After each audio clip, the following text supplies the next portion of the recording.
اینم از جوجه زعفرانی.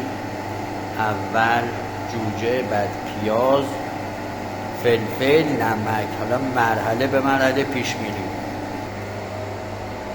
2 کیلو ماست، روغن زیتون 1 عدد، بله،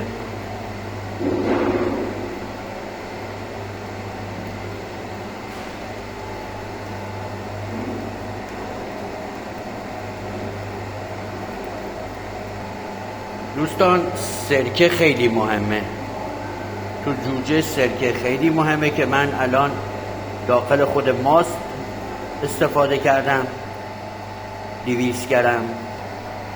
دوستان اینم روغن. 35 کیلو جوجه داشتیم، ما 3 کیلو نیاز داریم. اینم فعلا روغن اضافهش کردیم. بله، اینم زعفرون.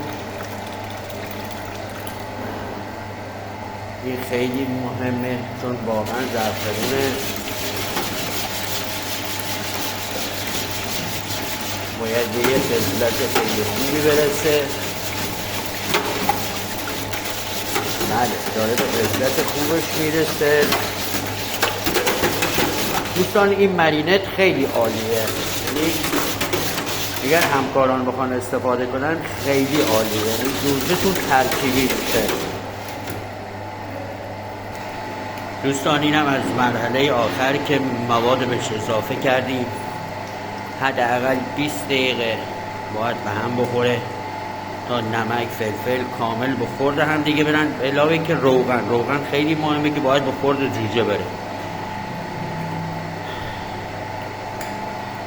خدمت دوستان